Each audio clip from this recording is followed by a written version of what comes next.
सर्वांना नमस्कार. मी दीपक कदम. ओबीसींची नेते म्हणून घेणारी मंडळी आणि स्वतःला ओबीसींची मसीहा समजणारी ही सर्व तथाकथित मंडळी ही ओबीसी समाजाच्या महत्वाच्या प्रश्नावर शांत बसते आणि स्वतःच्या राजकीय आर्थिक फायद्यासाठी ओरडत असते.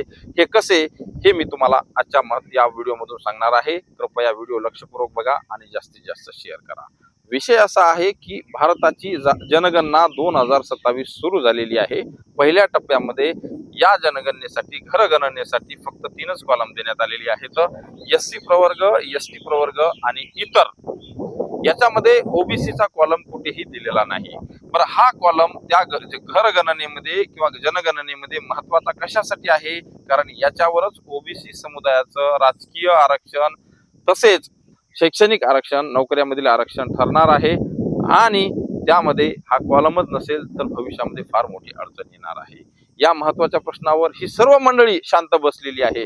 काय एक काळ होता ज्यावेळेस स्वर्गवासी गोपीनाथरावजी मुंडे वाघासारखे लढले होते, ज्यावेळेस काँग्रेसचं सरकार होतं. 2011ची जनगणना चालू होती आणि त्यावेळेस या बहादराने त्या काँग्रेस सरकारला जंग पछाडलं आणि 2011ची जनगणना जातनिहाय करायला भाग पाडली होती. काही कारणामुळे त्याची आकडेवारी जाहीर झाली नाही, तो वेगळा विषय आहे. परंतु त्या ओरिजिनल ओबीसीच्या नेत्याने ही काँग्रेसकडून जातनिहाय जनगणना करून घेतली होती. आणि आजच्या परिस्थिती तुम्हीच बघा.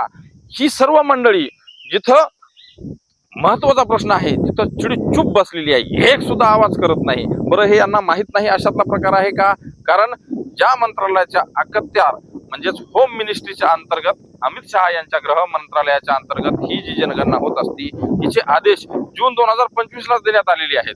बरं, त्यावेळेस असं समजूयात की गोपनीयतेमुळे यांना माहित नाही, परंतु प्रत्यक्षातले आदेश एप्रिल 2026 पासून प्रत्येक जिल्ह्याच्या जिल्हाधिकाऱ्यांकडे ती पूर्ण डायग्राम त्याच्याकडे आलेला आहे आणि त्याच्यामध्ये 3च कॉलम आहेत. हे सर्व जनतेला एप्रिल 2026 लाच कळालं होतं.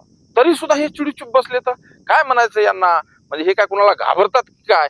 की फक्त जेव्हा मनोजदादा जरांगे पाटील यांनी मराठ्यांच्या न्याय हक्कासाठी, आरक्षणासाठी कोणत्या तरी एखादी घोषणा केली की मग इकून एक बोंबलायचं, तिकून एक बोंबलायचं, तिकून एक बोंबलायचं, चाव चाव चाव करायचं आणि फक्त जाती मध्ये भांडणं लावायची, एवढंच काम हे ही तथाकथित मंडळी करते की काय? हा प्रश्न आपण स्वतःला विचारला पाहिजे. असो, ओबीसींचा प्रवर्ग या जातनिहाय जनगणनेमध्ये असायला पाहिजेत की नाही हे तुम्ही कमेंटमध्ये कळवा आणि व्हिडिओ आवडल्यास जास्तीत जास्त शेअर करा, फॉलो करा, सबस्क्राईब करा. धन्यवाद. जय जिजाऊ, जय शिवराय.